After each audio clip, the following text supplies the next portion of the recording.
નમસ્કાર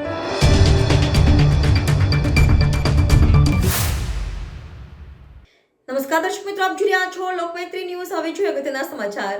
શક્તિપીઠ અંબાજીના લૂંટના આરોપીઓને ગણતરીના કલાકમાં પકડી પાડતી અંબાજી પોલીસ। શક્તિપીઠ અંબાજીમાં લૂંટના આરોપીઓને ગણતરીના કલાકમાં પકડી પાડતી અંબાજી પોલીસ। ગત મોડી રાત્રે બે લુખ્ખા તત્વોએ અંબાજીમાં પથ્થરમારો કરીને લૂંટ મચાવી હતી।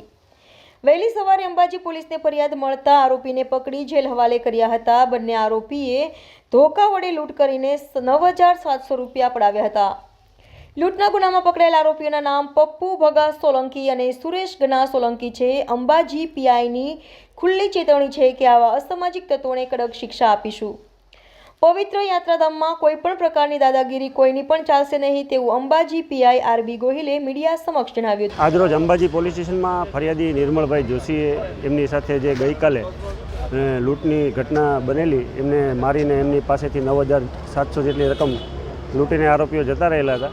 એ બાબતે ફરિયાદ નોંધીને પોલીસે તાત્કાલિક આરોપીઓની વોચમાં રહી અને બાતમી મેળવી આરોપીઓ તાત્કાલિક અટક કરી લીધા છે અને આરોપીઓનું સ્થળ ઉપર રિકન્સ્ટ્રક્શન પંચનામું પણ કરવામાં આવ્યું છે। આ આરોપીઓ છે એ કદાચ અગાઉના જે પથ્થરમારા જે અમુક બનાવ બનેલા છે એમાં પણ હોવાની સંભાવના છે। એ બાબતમાં પણ તપાસ કરી રહ્યા છીએ અને હવે જે આવા અસામાજિક તત્વો છે અંબાજીમાં એને પોલીસનો સ્પષ્ટ મેસેજ છે કે પોલીસ એમના ઉપર સખતમાં સખત એક્શન લેશે।